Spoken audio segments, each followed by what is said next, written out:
Kukaseye kuchitipa kunali mzibambo olimbikira kwambiri posaka dzina lake Mbalika. Koma kulimbikira konseku, Ambalika anali ndi mwana wawo Justin yemwe ankafuna umoyo ofewa nthawi zonse. Ndipo tsiku lina Ambalika anauza mwana wawoyo kuti, Justin, kuyambira lero uzibwera ndi ndalama pa khomo pano, ndipo kupanda kutero osalowa m'nyumba mwangamu.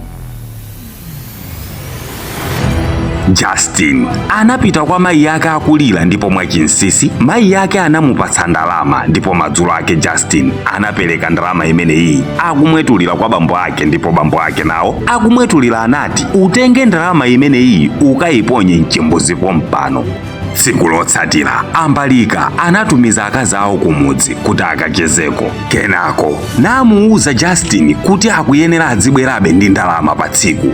Justin anapita kwa sista wake Tapiwa yemwe mumva chisoni anamupatsakonso ndalama, ndipo madzulo ake anawapasanso bambo ake ndalamayo. Koma chodabwisa bambo anamuuzanso Justin kuti akayiponye ndalayonso mchimbuzi.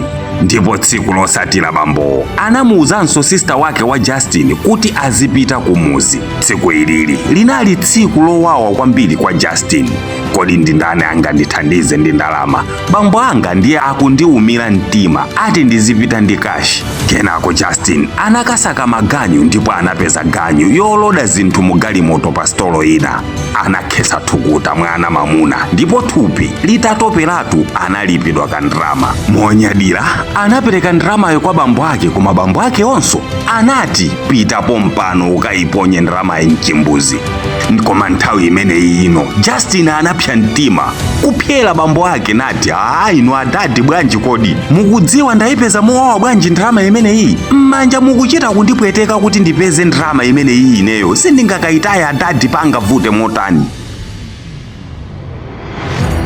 Ambalika anamwetulira nati, apano wadziwa dziko no mwana wanga, mmenemu ndi mmene zimapwetekera wina wake akamaononga ndrama yako yoti wayikhesera thukuta. Mmenemomo ndi mmene makolo akofe tikudusa tsiku ndi tsiku kuti iwe mpaka ukule.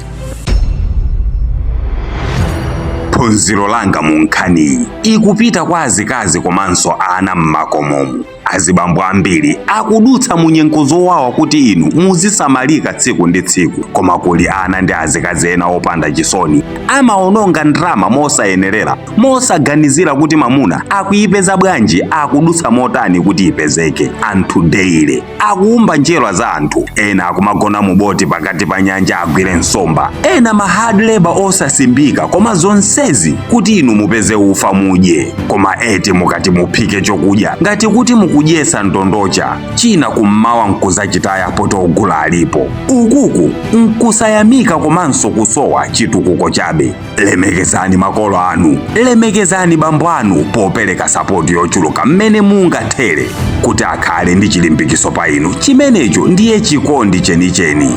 Adadi akulipira fizi ndalama yoyipeza movutikira, koma yeti inu nkumakasuta osamakalowa nkalasi. Zibwezi mbwe ziwaninu si mwana wabwinolo pang'ono. Azimayi mukuphika kenako muli pa TV nkumapyereza ndiwo zomwe amuna anu azivutikira kuti agule. Inu mukule iwo achepe. Ingodziwani inu mama ndi munthu oyipa, ndipo nkhaniyi sindiyipitiliza kamba kuti ndikulongosola nditapsa mtima kumvera chisoni azibambo anzanga omwe akukumana ndi nkhanza za mtunduwu.